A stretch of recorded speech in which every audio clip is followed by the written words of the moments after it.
Hey, everybody, and welcome to another episode of And Action Filmmaking Podcast. I'm Tommy DiNucci, as always, here with Mike Messier. And Mike and I had so much fun talking about the Mick and the Trick last week that we decided we're going to run it back and do part two of the Mick and the Trick. That's the movie that's out right now on Tubi, starring Peter Green, starring Jazz Villa, starring Robert Morgallo, just a really great cast. My man Oz Gomez. We're going to talk about the whole deal because last week, Mike, I feel as though we just kind of scraped the Mick and the Trick surface. Yeah, and this was an interesting time for us, Tommy. It was a time for everybody. October of 2020 was the filming. Richard Klein from Three's Company is also in this movie.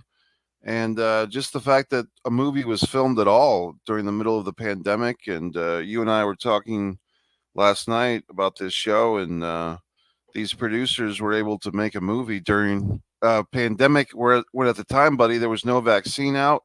There was no sign of any end to this thing. This could have been the new normal as far as mask wearing, social distancing, restaurants, you had to eat in the parking lot. All types of things were going on in October of 2020 that people have lived through. So it was impressive to me that a movie was being made at all.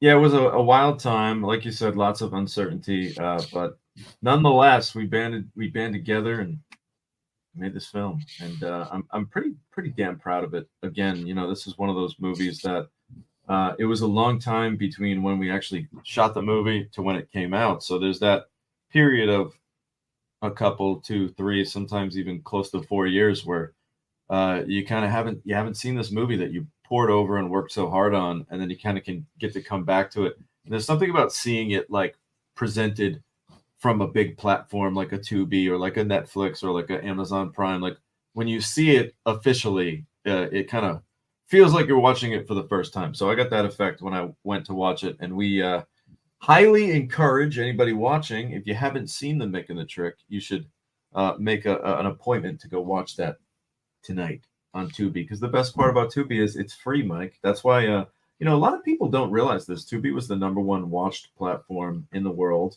last year, and a lot of that has to do with it's right there. It's free. It's available for you on your phones, on your smart TVs. But this isn't a Tubi ad. We're not advertising Tubi. So let's get into the show. We're going to kind of burn through this because things are crazy, Mike. Right now, just to give you a little peek behind the curtain of my life. I'm spinning like 9 different plates at once right now. I'm working really hard to get through my notes on the Till Death, which is a movie that I directed back just a few weeks ago. Probably more than a few weeks ago. This was probably back in early June. But I'm getting through all the notes. Those notes have to get off to my editor so that my editor can make a sort of a cohesive cut that I've already kind of approved a lot of the takes in the movie. So I'm getting through that. It's taking a lot of time. I know exactly how far I am. I'm 36.8% of the way through all the rough footage. I'm a big numbers guy. For a person who's terrible at math and failed algebra a couple times, I love numbers. I love figuring out what percentage of completion I'm at. Sure. So right now we're at 36%. We got to really boogie on that. So I've got to do that. But all while I'm doing that, you see all these empty little boxes right here, Mike? Yes. These are my storyboards that I'm drawing up, and I'm currently just, I know Mike likes to do his artwork, so I'm kind of, taking a page out of his book, and I've got these storyboards from my movie that's about to be filmed later on in the fall. So between that and everything else I got going on, it's wild. We're going out of focus. We can't even focus on anything. There we go. My camera just adjusted. So we're going to boogie through. We're going to reminisce, but before we do that, we've got some of our old friends here. Stephen Hey, E. I haven't seen Stephen. I'm just thinking we haven't seen Stephen E. in several weeks, several episodes. So good to see him back. It's good to see Stephen back. Kim is here as always. What's up, Kim? How you doing? Always bringing a lot of positivity to our feed here. So yeah, let's start it off with a little bit of fun. Mike, I'm not even sure you know this part of the story, but the Mick and the Trick, what's so great about the movie is just all of the challenges it was up against. I love a story where like almost every challenge in the book was thrown at this production, right down to I'm not going to go too into it because I talked about it on the first episode, but we were staying in basically this um, out of use old folks home, for lack of a better phrasing. It was, a big building with lots of dormitories almost, and the door, each room had kind of like a bathroom, and it was really nice. I mean, for a film company to stay in one location altogether, kind of, the majority of the crew was staying there, and some of the cast worked out really well because, if you think about it, an old folks home, they have a big kitchen, they have a big, common areas where everybody can hang out. There was a really nice sort of outdoor like fire pit patio hangout area where we were all kind of chilling every night. So it was a great building, and we were all kind of happy to be there, and that's a big part of it. When you're making sometimes when you're making a low budget movie, if you can have the accommodations above board, and if the accommodations are nice and the crew's got a cool place to stay and everybody's happy, sometimes that can help get you through some of the bigger challenges that might be annoying. Like, like, all right, this might be a tough day, but I've got a nice place to stay. I've got my own bathroom. I'm good to go for the next few weeks. Well, one morning we woke up, and like Mike said, it's pandemic, so you know everyone was coming back to life, including like municipal departments. Like the town of Reading, or it's probably a city, but the city of Reading is kind of knocking on our door in the morning, and everyone's kind of Oh, waking up. We're like, what's going on here? And it's some kind of town official or city official, and they're literally stapling like condemned signs on all of the entrances of the building. where you Basically, have 30 people from New England and various other states and are staying at to make a movie. yeah, everyone's here to make a movie, and the building has now been dubbed condemned. And we're trying to get some information out of this gentleman who's putting these condemned signs up, and he's basically being kind of vague with us. And he's like, "Well, look, you guys could, you kind of, I think everyone's got to get out of here." And he wasn't sure. He was like, "I'm pretty sure everyone's got to leave, and you probably should want to start getting your stuff together." And we're like, "What? Like, is this a joke? Like, is this for real? Like, we got another 2 weeks of shooting. Like, what do you mean we're condemned?" And there was another hotel that some people had stayed at, and Mike, I know you stayed there, and not that it was a bad hotel. I just didn't feel like moving. Like, I liked this place. My stuff was kind of set there. And I guess, the building might have, I don't know if it was like a threat of asbestos or mold. Someone might have said mold, whatever it was. The reality is, what I think it was? It was an old building that hadn't, whoever ran the place hadn't probably spent the money to get the building like properly inspected or properly whatever. So Right. I think it was one of these things where like, oh, okay, we can go back to work now. First order of business, let's shut this old folks home, this abandoned old folks home down. So it was kind of funny. And I remember Robert, our producer, kind of came to us in the morning, and he straightened it out, and he talked to the city, and they figured it out. And basically Robert came forward, and it was kind of a fun moment. It was like a movie moment in itself. And he went to the majority of the crew and the people staying there, and he was like, "All right, listen, you are allowed to stay here. I talked to the city. We can stay here. But if anyone doesn't feel safe or comfortable here, we'll put you in the other hotel." And I remember, like, this is where the scene of the movie, I was like, "Well, I'm not going anywhere." And then everybody else was like, "Well, we're staying here too." "Well, I like my room. I'm not going. I don't want to move. I don't feel like." So after all that, I think maybe one person decided, "Oh, I don't know about this mold thing," and left. The way I see it is, I smoked cigarettes for almost 20 years, so I don't anymore. But I feel like my lungs are pretty, pretty built up. I Yeah, can they've I can last. I'll stand a little mold if I have to. you've built up an immunity to mold with tar, and that kind of what you described, that scene of everyone rallying behind the hotel or the village, the home there. It reminded me of something like Bill Murray and Meatballs or some other summer camp Caddyshack type of thing, where Animal House, heck no, we won't go type of deal. Yeah, we just, I mean, hey, man, like, it's such a pain in the ass to move all your stuff, especially when you're in a hotel. You've already taken everything out. I don't know about you. I'm one of those guys who, if I'm gonna do an extended stay, I'm gonna use that hotel furniture. I'm gonna. I'm going to put my shit in the actual bureau. I'm going to take it out. Right. I'm going to have drawer access. It just makes me feel a little more at home, and it's a little more organized than having to like live out of it. I hate living out of a suitcase, you know, because then you put something on, you're like, is this clean? Did I wear this? You lose track. Gonna I've use learned that furniture. a little trick for travel, Tommy, is bring a laundry bag with you when you travel, and as you use stuff and it's like, okay, totally can't wear this shirt There you again, go. you throw it in the Throw laundry it in bag. the You throw it in the bag. So I don't know if you can hear it on my audio, but it is just downpouring right now, which I love. My favorite days are rainy days here.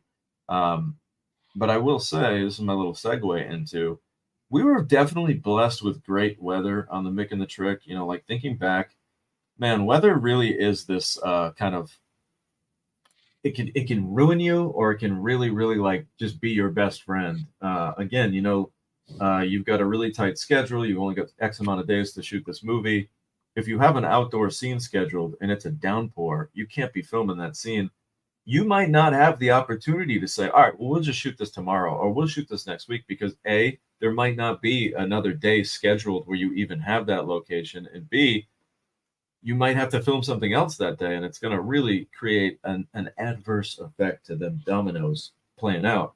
So we're in a situation where like we really need that cooperation from the rain, and you know, from the weather, I should say. And I don't think it rained one day. It was beautiful weather. We were in October. It was the end of October, but we had that kind of unseasonably warm fall where, you know, the fall was still kind of you know, still warm out there. And I just remember a lot of just beautiful days where you know, you could get away with just having your little light jacket on, good to go.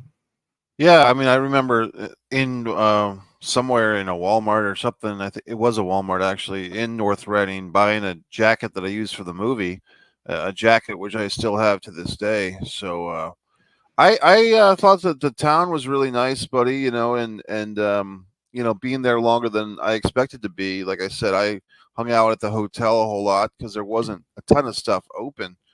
But just being there, I think even through Halloween and seeing the World Series on TV at the time, it was definitely fall. But you're right, it was a pleasant fall. It was a lot of you know, sun and but mild in the 70s. And yeah, man, you're right about the weather. That is like Yeah, a it was factor. beautiful. You can Yeah, get so boned, for lack of a better word, if it just downpours. I mean, we were shooting that scene on the roof that we talked about. Imagine if it just started pouring when we were shooting a scene like on a rooftop. You know, anything could go wrong. Hey guys, we got a nice shout out here from the man himself, Robert Morgallo, who not only produced this film and wrote this film, he also is one of the stars in the movie, playing, and I'm not just saying this because he's on the line, but his character in the movie is by far one of my favorites. He plays basically the Cuban uh, crime lord in this movie, who is trying to get our assassin, the Mick, to do one more job for him, and he just really nailed this role. There's a fun moment. This is kind of a fun story with Robert in front of the camera.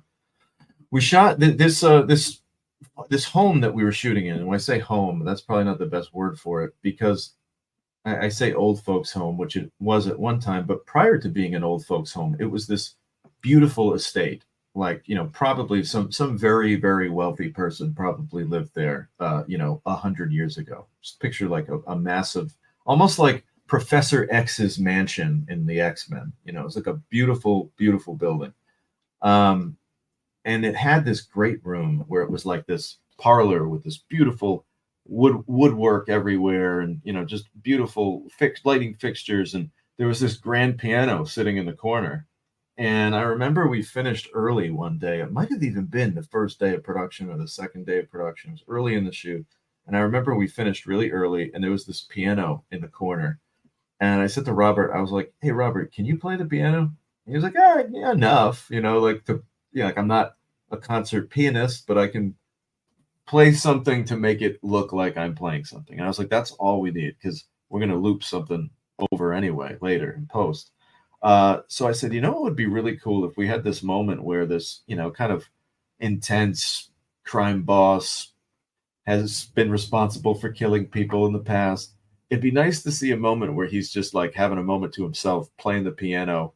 We lit some candles. We got some nice, quick thinking production design, and it almost looked like this like music video for a beat, where Robert's character is just kind of like looking ominous playing the piano, and we used it in a couple of these like flashbacks to kind of depict who this guy is.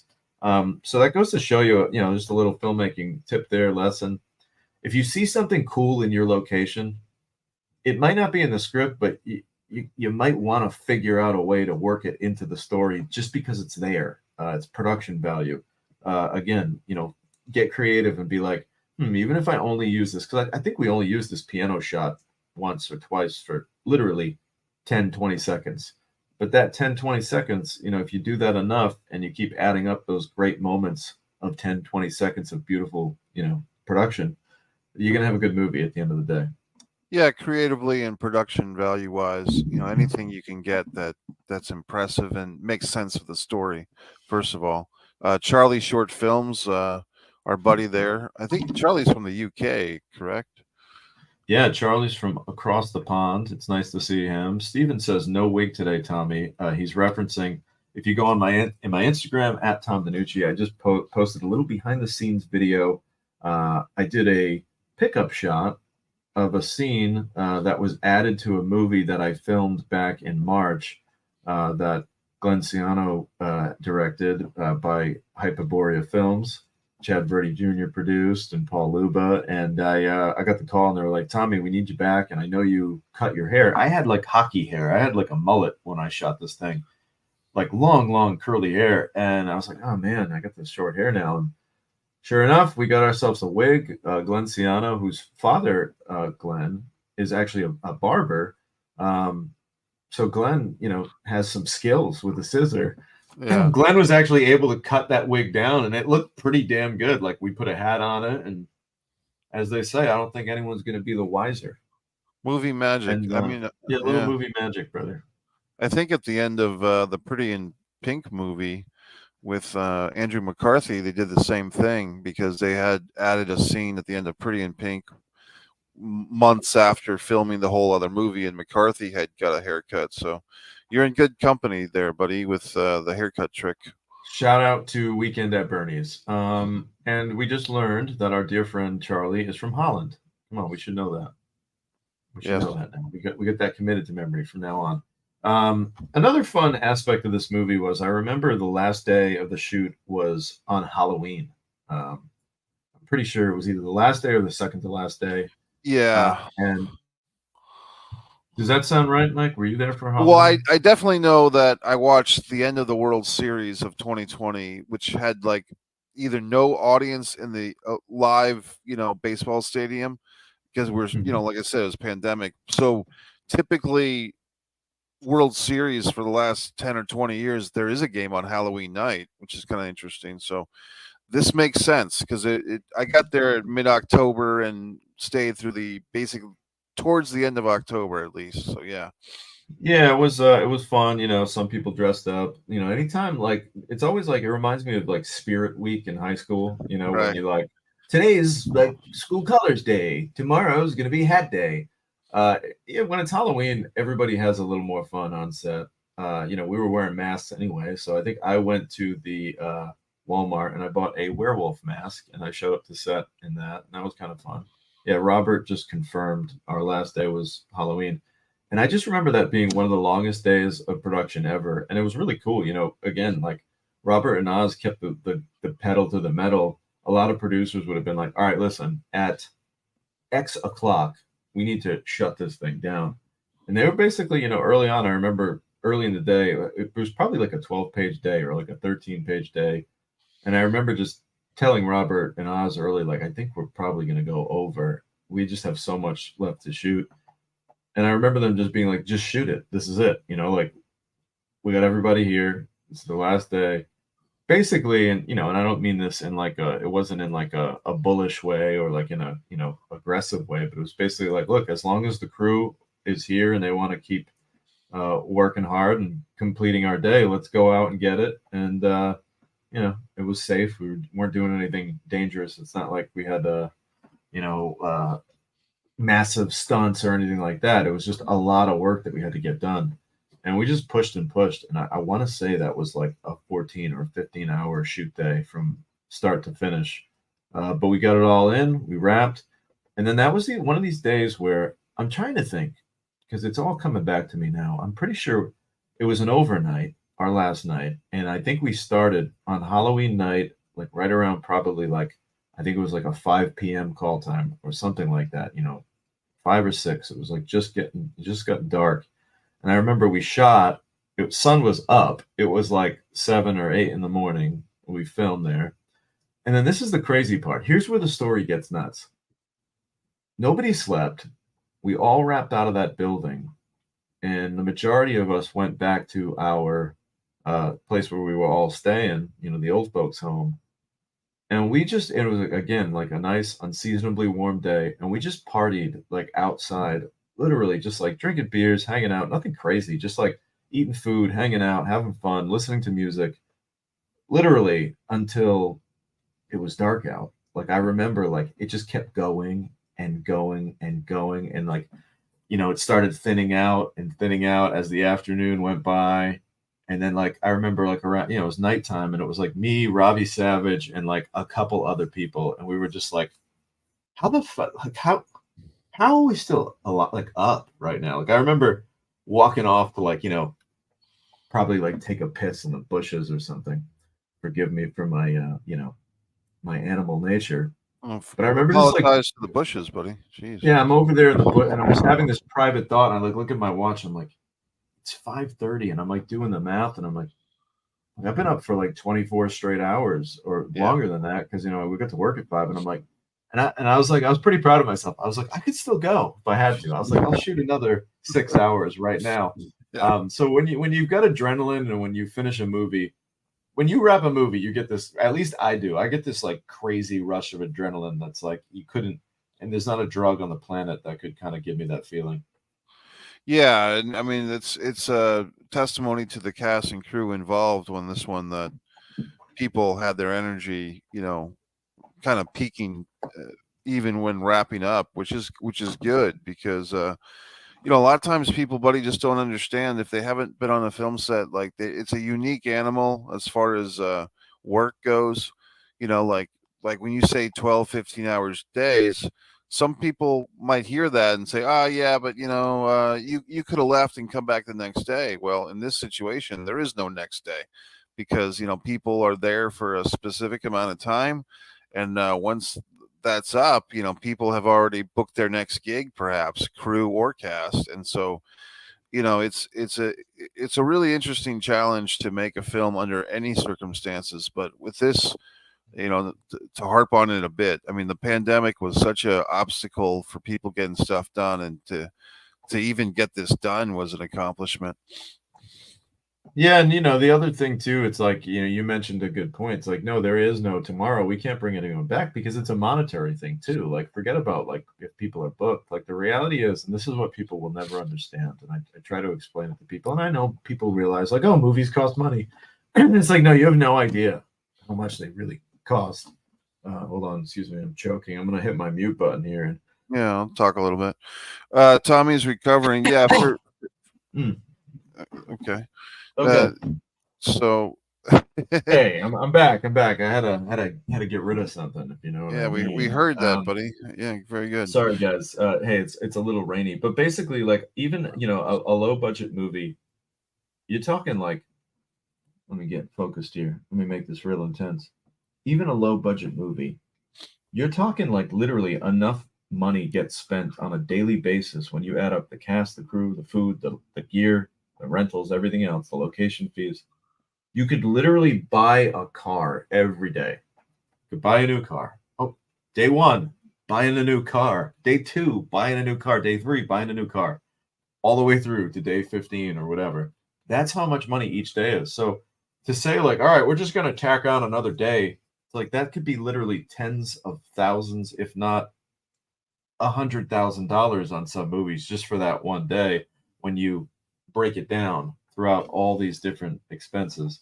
So yeah, Mike, there to use the late great, um, you know, Carl Weathers' line, the Apollo Creed from Rocky. There is no tomorrow, and then it echoes. It That's echoes. It echoes. from Rocky 3, prior That's to right, the brother. beach training scene. Yeah, and I was thinking about this, Tommy. You know, I saw a movie yesterday in the theater, which was clearly a lower budget film, but they did go through and they got like Kevin Sorbo and our buddy Eric Roberts, and even Cuba Gooding Jr. had a role in this movie called The Firing Squad. And you know, I'm not tearing down their movie, but like just watching their movie, I could see like, okay, they brought Cuba in for 2 days because he's got like about a half day's worth of interiors in the movie and a half day's worth of exteriors, and they probably made him, you know, gave him a bonus day, right? And they probably had Eric for just 1 day. And you know, so it's interesting how you can kind of see once you've been on some sets of various budgets, how things go down. And to tell you the truth, Tommy, something like the Making the Trick, although it is a low budget by Hollywood standards, for a lot of filmmakers, this would be a huge budget. You know what I mean? Because people Sure. sometimes It's make all relative. Listen, man, money in general is just relative. You know, the millionaire with a boat has a friend who's got a, the billionaire with a much bigger boat. You know, it's all relative. You're right. Like there are plenty of students that are probably, dying to get their hands on $5,000 to make their movie. You know, when they hear some of these numbers, they're like, "How dare you call that low budget?" And it's like, yes, but everything's relative to the scale that you're working with. Now, let me ask you this, Tommy, just as a step away from this movie in particular, but what would you estimate if you had the same script that went from non-union to union? What do you think the budget multiplies by how much roughly? It's so hard to say, Mike, because every union's different. But it's a considerable amount. I would say off the top of my head, like you could be talking 3 to 5 times the number. It's a massive chunk of change. Also, shout out to Reading where we filmed the movie. Mike, I always found this to be kind of fun. And actually, the first time I tested for COVID down there in Reading, I went to their baseball stadium. But the Reading Fightin' Phils play, and they are the AA affiliate of the Philadelphia Phillies, which makes sense because Philadelphia is 45 minutes down the road. So if they got to call somebody up from AA, it's a car ride. They put them in a car and get them right to Philadelphia. But what I think is so cute, you should really, if you're a baseball fan, take the time to look up the Reading Fightin' Phils because they've got this adorable bird who's got his hands up, ready to fight. He's a fighting Phil. And they're not the fighting Phils with a G. They're the fight-in Phils. And I think that's adorable. And They're apostrophe. These guys don't even have an apostrophe, Mike. They have no bearing for it. They say, fuck your apostrophe. We're just the fighting Phils. They don't even care. Wow. That's hardcore. Really hardcore. But yeah, so Reading's a cool town. And also, I'm sure if you played Monopoly, I'm a little bit of a Monopoly mark myself. But take a ride we call it Reading Railroad. All these times we've been playing Monopoly, we've been saying Reading Railroad. It's right. Reading Railroad. That's the railroad they're talking about. So I thought that was a really cool. We actually, Robert and I, one of the first days I was there, we took a little walk down to where that Reading Railroad is. It's a historic little place. Not to split hairs, Tommy, but the whole time I thought we were in North Reading, Pennsylvania. Is that this? I mean, I know it's the difference between North and no North. Brother, your hotel might have been in North Reading, but we were in actually the greater Reading area. Let's talk about Federico Castelluccio a minute. Federico is a really great guy. He kind of, I don't think we really talked about him too much on the last episode, but he's really great in this movie. And as I watched it back, I was like, just kind of thankful again to have him on the squad. We talked a lot about Peter last week. Peter had his ups and his downs. We had some fun times and certainly some memories were made. But the nice thing about Federico was just he was kind of an anchor of this cast, and he was very grounded. And despite any kind of waves in the water, he maintained a pretty chill disposition throughout, and I'm really thankful of that. And he kind of just weighed the whole movie down a little bit in a positive way. When I say he kind of, again, he anchored it. And Mike, you have a great scene with Federico, and not just putting you over, brother, but I think that's some of your best acting that you've ever done in that scene. There's a really funny moment where like you've got a broken leg and you're just selling the broken leg so well, and you're kind of berating this cop and you're kind of swearing at him and you're like, just call the fucking ambulance, you fucking asshole, or whatever you say. It's really funny because it's like, yeah, man. I mean, if your leg was shattered, you probably wouldn't be caring what you say to this cop. You're just like, get me in an ambulance. I gotta get to the hospital ASAP. So it was really well done. And I think Mikey Messier fans, go check that scene out. And that was a great scene with Federico. I don't want to give away what happens, but there's a fun little rug pull at the end of the scene. So Federico was really cool. What were your thoughts working with Federico? Did you like working with him? Or I was very excited. You know, I was a fan of The Sopranos, obviously. Thanks, Tommy. And so for that particular thing, I remember, you know, for me, and every actor is different. For me, I remember I like to kind of costume up, you know what I mean? Like I like to kind of know what I'm wearing. So I had gone out, and the other thing for me as a man of stature, you know, 6'2.5" and whatever I weigh at the time, I find that I typically just like to get my own costumes whenever possible because, quite honestly, you know, casting people or costume people typically, oh, he's a big guy, we'll get a size 2XL T-shirt. Well, I'm going to really need a 3XL, and people who are mid-sized or smaller never understand that concept. Like, okay, if you're a size medium, if someone gave you an extra small, you wouldn't be too comfortable. So why would it be any different between a 3XL and a 2XL? But you know, people of average size think that us bigger people don't. We feel it even worse. You know what I mean? When you have the wrong size. And anyway, so I remember just making a point of going out and getting my own outfit, which basically was like this old school jean jacket from Walmart. It was very affordable, and I still used it after the shoot. And I do want to give credit to you and also our buddy Nick Principe, because he really took a hit for me as a stunt double. And I don't want to give it away too much for the people that haven't seen the movie yet. I know Kim. No, I think we can give it away. That's a fun one. We can give it away. Well, I was very happy that you know, you had written in, or the gentleman had written into the script that my character gets hit by a car. And Nick Principe, you know, who's even taller than I am. You've got a lot of big friends, Tommy. So I'm about 6'2". Well, I got a big mouth. I got to surround myself with you need big to be friends. like Jimmy Hart with like the anvils, you know. And so Nick is what, 3 or 4 inches taller than me, or at least 2. Nick's a good 6'6", brother. He's like almost 4 inches taller than you. He's a monster. So, but the way that this was edited and filmed, it's pretty smoothless, you know. So it seems like I take this hit with the car, but that's all Nick. Yeah, it's amazing, man. Angles are so impressive, and not just angles, like, but what people don't realize is that the speed that a stunt takes place in. You're literally talking about like 2 seconds, and it's really hard. The eye can easily be tricked in those couple seconds. But yeah, let's talk a little bit about that stunt because that was a lot of fun. There's a funny kind of story to it. I remember, you know, that was part of, you know, Robert, Oz, and I got together. And if you remember, there was this big there were a couple of like more intense scenes that required some car stunts. And I remember we were like, all right, well, listen, we can't do the car stunts, but what we can do, since we have Nick Principe here, is we can do a car hit stunt. You know, he's very comfortable doing, you know, literally, you know, people are like, how do you do that? Do you cheat it with the angles? It's like, no, you hit the guy driving about 10 miles an hour with the car, and he's wearing a back pad, and he knows how to roll up onto the hood and take it in such a way where the majority of the concussion will be cushioned by his back pad and not his head or his arm or whatever. So Nick knows what he's doing, and we get ready to go. And this is just, it's so comical, man. It's so funny when you think about these things. And there's a lesson to be learned here. So everybody pay attention if you want to do some car hit stunts. First take out of the gate.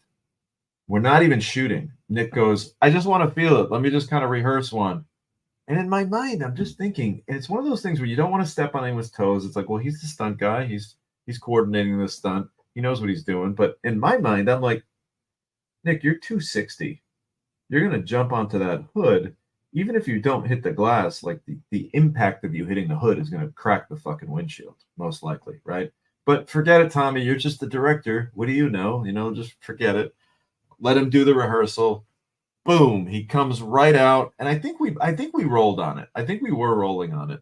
But he was like, I'm not going to go too hard so it won't break. Okay, first take, boom, goes out, smack, crack, spider glass everywhere. The whole windshield just spiders out. And we were like, all right, well, I guess we got that one. And luckily, we totally did get it. And we were able to do it again and again from different angles so that we didn't reveal that the windshield was cracked.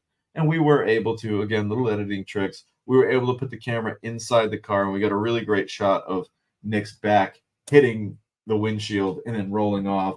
So it's okay if the glass is already cracked in that particular shot, because your in point in the edit, he will have already had struck the vehicle, so then it's okay to see the crack. So it worked out really well. It was just funny because, I remember Robert was like on the phone with like a glass company, and like it was like a Saturday, Yeah. and it was one of those things where he was like, yeah, I don't think this is going to happen. And I was like, don't worry about it. We'll figure it out. But yeah, that was, he just, stunts are unpredictable and fun. And yeah, Robert just said here, he goes, that was a one take scene where the glass broke in the car. Yeah, we were like, all right, we got it. Yeah, Yeah. it was a not. Oh, I remember just standing by and watching, Nick take the hit, so to speak, and trying to kind of interpret that pain, or in this fictional world of what would it feel like to get hit by a car, for Delante, the character I was playing, and then with Federico, one thing that was kind of interesting, Tommy, was you had, I had the script well in advance. I was working on the lines. It's a pretty good back and forth little, verbal exchange between these two characters that are both tough guys. They're both kind of seedy characters, my character and Federico's character. And how do I approach this scene as an actor?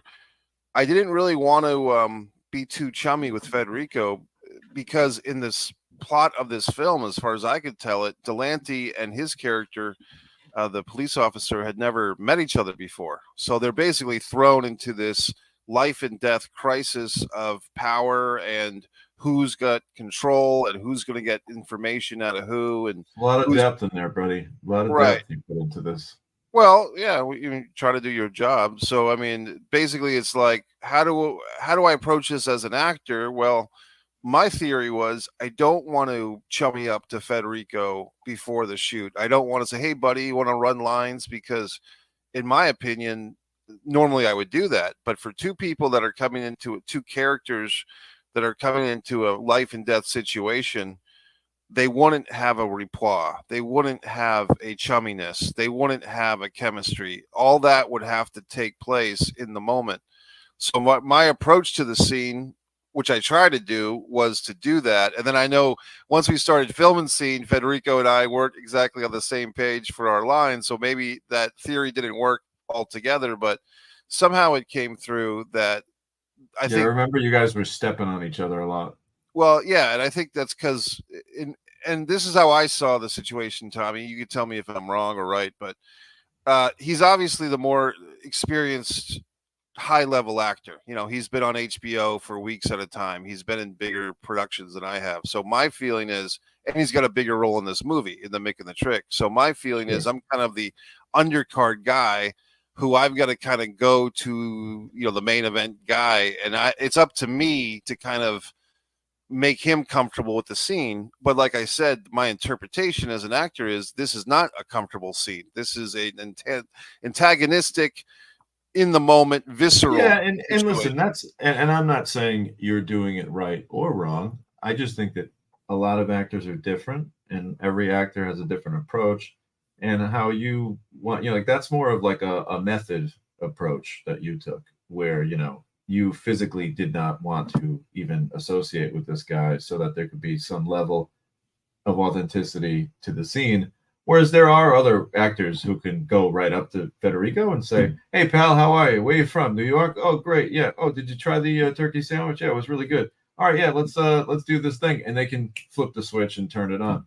So it's just like a preference. You know, I know some actors that really like to be in it, and they'll, you know, if the character has an accent, you're not going to ever catch them doing anything but the accent the whole time that they're on set. Or, you know, if they have a certain gait, you know, if they walk a certain way, they're going to just be walking like that the whole time. So everyone's different, Mike. And hey, man, if that works for you, as they say, whatever it was worked, because he turned in a really great scene, and I thought it was terrific. And I don't think the steppage, again, if you don't know what steppage at home, if you're listening to this, steppage is when it happens in movies and it happens on walkie-talkies, and it's when two people are talking at the same time.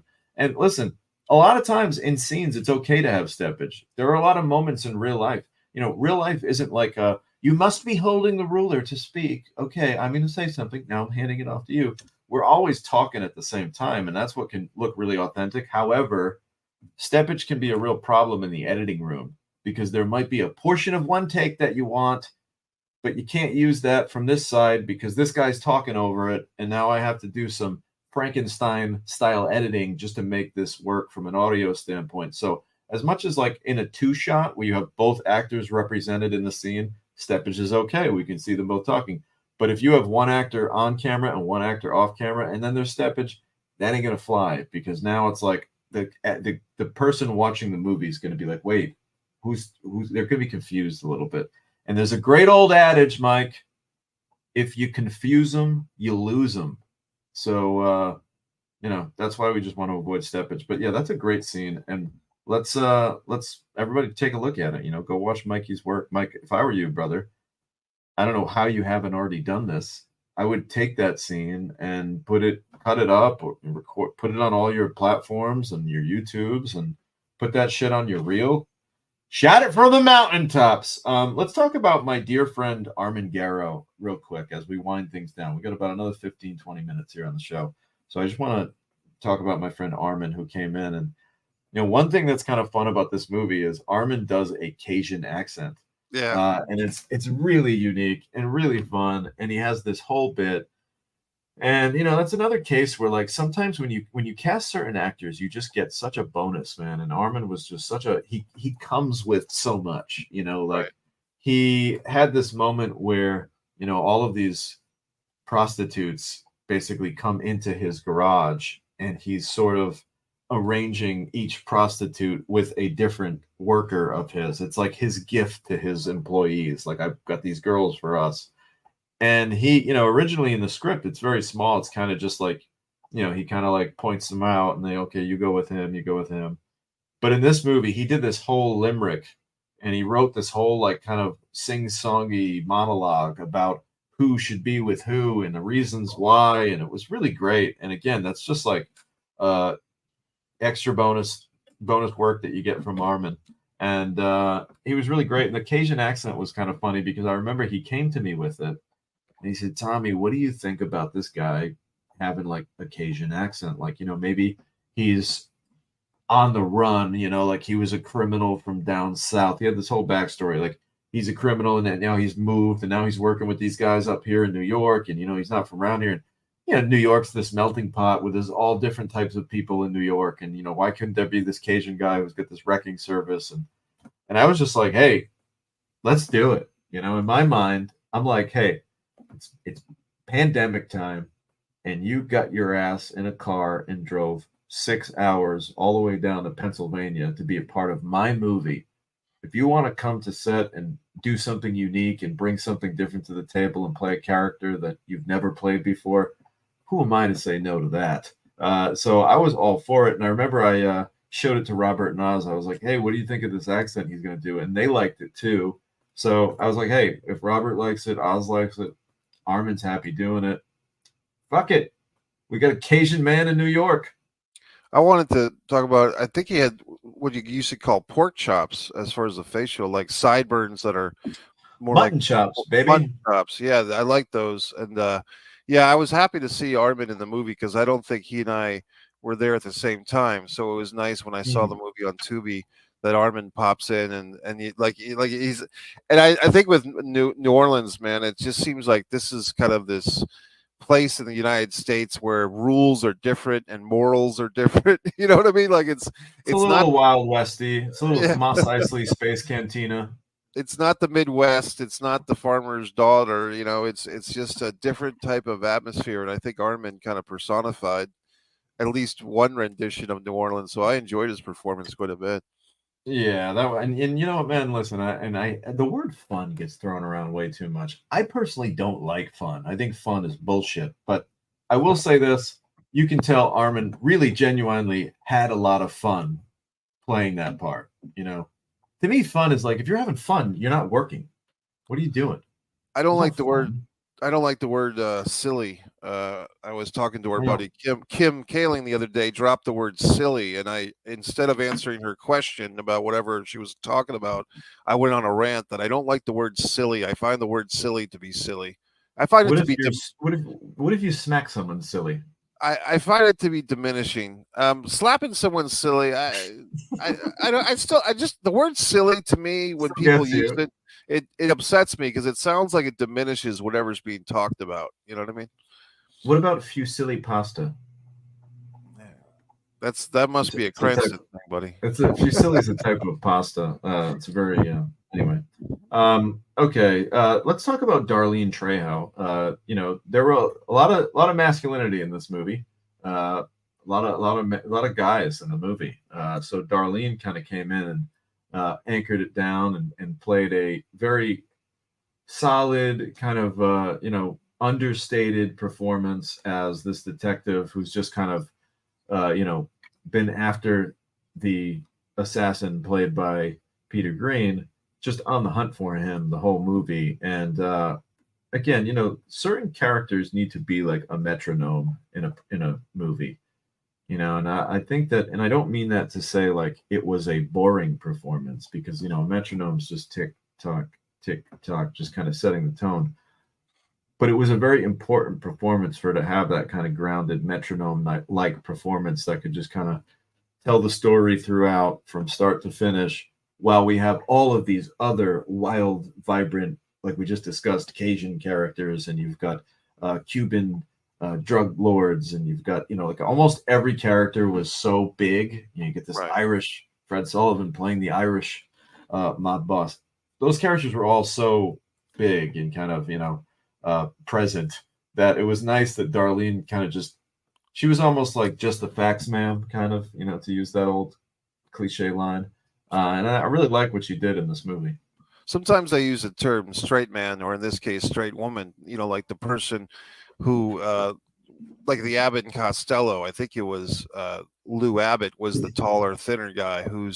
He's the guy that's moving things forward at a nice pace, and then the comedian, more of like the silly clown type, is bouncing around the place. And like Janet on Three's Company, you know, going back to Richard Klein, like the Janet Sure. character was always the one that kind of kept things on a nice pace, while you know Jack was chasing after Chrissy in the shower or whatever it was. So she, Jerry Seinfeld on Seinfeld was kind of the yeah, straight man in that situation.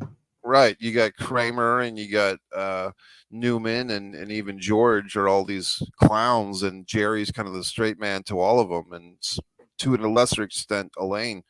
But with Darlene's performance, you know, it's an interesting, when people watch this movie, if they haven't already, you'll see that revelations is kind of a word that I would see for this movie. Like the Peter Green character, the Mick, he has a revelation that like, hey, all these people in this town are against me, but the one person who's kind of with me, you know, i.e. the Trick, what's her motivations, and what does she want, and why is she being so nice to me, why is she saving my life? And then, you know, the revelations with Federico's characters, like, oh, this guy that we thought was the beacon of good and justice, there's something going on with him that we didn't realize. So, you know, the revelations that different characters have about the other characters throughout the film, and even with Richard Klein, you know, so his character of the police officer. So it's interesting stuff, and I know that Yeah, these I do gentlemen. think, not to cut you off, but just to talk about Richard Klein, because I don't know that we'll ever mention him again on the show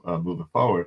But one thing that I really liked about Richard Klein's performance is I don't think anyone sees him coming. Like when you see his scene in the beginning of the movie, he comes off as just such the squeaky clean, like any day now I'll be retiring kind of chief. I don't think anyone expects him to be, in the room with John Fiore making some kind of a illegal deal at the end of the film. So Klein really nailed it. And there is one thing that I will say about Richard Klein, a quick story, and I appreciate him for this, and I understand. But like I remember day one, he was like, because Richard Klein didn't die in the original draft of the script at the end. Right. I don't think he did. Robert, forgive me if I'm wrong, but I don't remember him dying at the end of that. And I was like, I really think he should die. I think it just gives us so much, more. It's tragic, like Darlene's character has to like watch her boss kind of fade away. Not only does she find out that he was a dirty cop, but she watches him die right before her eyes. I thought that added a lot of drama. And I remember Richard Klein not being with it at first and saying, yeah, I don't think I need to die. And then if you've heard my self-storage episode, Yeah, you're having on my first flashbacks to Eric Roberts. man, I had exactly, Mike. I had Eric Roberts flashback when he said, "I'm not dying today, boss." And I just said, "You know what?" And I explained it. I didn't get like angry with him, but I was like, "Nah." I was like, "Richard, listen, you have to die." I was like, "That's the ultimate," because then your character, who in the beginning is talking about Santa Monica, California. When I retire, I'm gonna go out there and just live on the beach. Like, it makes it so much more tragic because now we know like this guy who was a cop his whole life and did all these great things, probably did a lot of great things, his whole team loves him, but then just that little bit of darkness makes it so that he doesn't get to live on the beach, and he doesn't get to live out his days on the beach in Santa Monica. He gets killed at the end of the movie. And when I explained that to him as an actor, he realized, like, I saw the light bulb go off in his head that like, oh wow, that actually does make my character cooler now, rather than what he gets taken away in handcuffs and goes to jail. Fuck that, right? He's dead. And I think that was really cool that he appreciated, like he understood it. I mean to make prejudgments on these folks, but it kind of seems like, is there a trend here with Eric Roberts and now this situation where these actors are always thinking, hey, there might be a sequel to The Mick and the Trick, or there might be a sequel to Self-Storage, so I want that return engagement, that follow-up paycheck and follow-up movie to be in the sequel, so I don't want to be killed, so it's kind of an odd compliment. Yeah, it could be. I think it's that, and I think also, I think death scenes aren't, and I'm not saying that Richard was trying to get out of this death because he couldn't do it, but death scenes are challenging, and if you don't film them right, death scenes can look really silly. They can look dumb. They can look. Oh, I'm sorry, Mike. I said silly, but they can look. I saw you get triggered over there when I said it. But yeah, death scenes can be difficult, so I can see why he'd want to avoid it. But it was cool that he got it.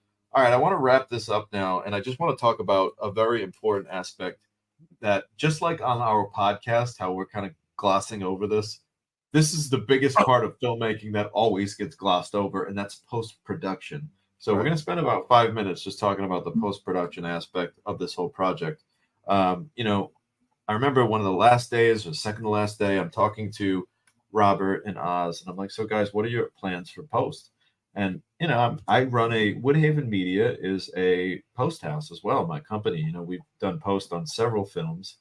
So I kind of pitched myself to Robert. I said, well, hey, listen, Robert, I would love to know that, this movie's not going to get shipped off to some editor that's going to kind of do a ho-hum kind of a pass. And, okay, well, you guys paid me for 6 weeks, so this is what you got. And I'm walking away. I pitched my company because I knew that, like, yeah, it's not going to be a massive fee. It's not going to be a crazy budget, but I know that, like, this is my movie. I'm not going to not finish it. I'm going to make sure that it, gets to where it's got to get to. And I knew that I could watch it like a hawk because Robbie Savage was going to edit it. And we brought on J. Antonio Figueroa to edit as well. And they were a great team. And those were some really fun days. Robert and Oz hired my company, Woodhaven Media, to do the post. And almost right away, we got to cutting. And I remember at the time I was editing 2 movies at once. I had Robbie working on Knockout Blonde, which is a documentary that actually just got released. We're going to talk about that more maybe next week. And then I had Mr. Figueroa in the dining room here, and he had his editing set up over there. So it was a really fulfilling time for me because I remember, like, I love making movies. It's like my favorite thing on the planet to do. So being able to, like, bounce from the porch to the dining room, going working on Knockout Blonde with Robbie in this room, and then okay, make this cut, do this, and this, and then boom, I bounce over to here and be like, let me see this scene. Oh wow, that looks awesome, man. Change this and this. What? All right, we'll push it on that. Oh, that's great. Back to that room. So it was just like a really fun time. And I remember those guys just put a lot of work in. And shout out to J. Antonio Figueroa. Shout out to Robbie Savage for getting that through. Really great music in the Mick and the Trick. There's a song called, well, first off, shout out to David Bateman for doing the score.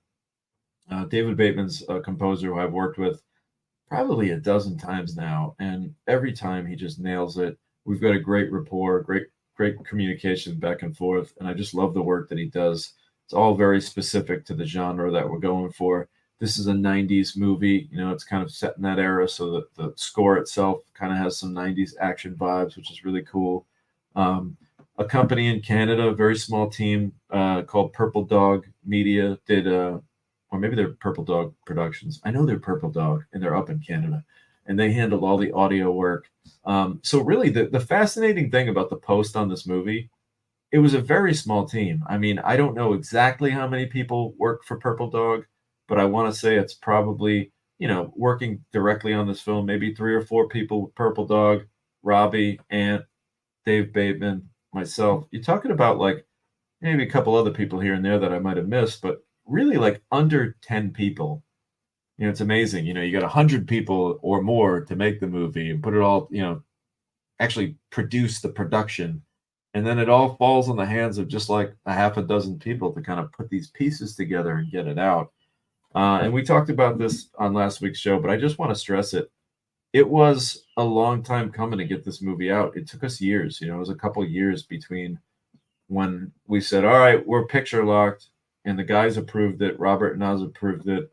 And then there was a couple of years where, you know, they were, as they say, pounding the pavement and looking for the right deal for this movie and trying to find the best home. And I'm just so thrilled to see just the other day on Robert and Oz both posted on their socials. There they are talking to freaking Mario Lopez promoting the movie, The Mick and the Trick. Like, I'm watching Mario Lopez, you know.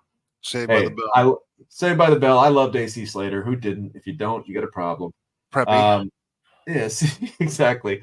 Seeing him talking to my friends, Robert and Oz, about a movie that we all made together, I couldn't have been more proud to see it. And I'm so happy for this movie. And it kind of just goes to show you, not to sound corny, not to sound like John Cena, but never give up because, you know, there's always a home for your film if you work hard enough. And yeah, Robert, just shout out to Sugar Honey Iced Tea. I'm not sure the artist who created that, but there's a really great, Robert, help us out. Who did Sugar Honey Iced Tea? Because that's sort of it's the theme of the movie. And it's got a real catchy kind of melody, really great, just a really great song to kind of sort of encompasses all of the whole tone of the movie. Well, Sugar's in the name of one of the characters too, correct? Exactly. And, Eric Johnson. Sometimes a small group is more desirable than a lot of people not doing as much. It's true, man. You know, they say strength in numbers, but there's nothing like having a tight, efficient team. And that's one thing. Say, well, with Robert and Oz and yourself and other people, you know, when you make movies, it's like you're putting this leap of faith that your hard work up front, your money in some regard up front, is going to have a payoff towards the end, you know, and the thing is, you don't know that. I mean, sometimes you do if you have these deals locked in beforehand, which is always for the best, but sometimes you don't, especially if you're a first-time producer. You're going into this battle and you're investing hundreds of thousands of dollars, if not more, other people's money, your time, your effort, you're extending relationships and favors, and you're just hoping that you can get that to be released or that theatrical release or straight to DVD or cable, whatever. But it's really a leap of faith in some regard. It is. It really is. And they took that leap. And I think everyone involved is happy that they did, because we've got something we're all proud of. So guys, we're nearing that 1 hour mark. Quick shout out to Lydia Britton. I think I'm saying that right, for writing that song, Sugar Honey Iced Tea. We had a blast talking about The Mick and the Trick.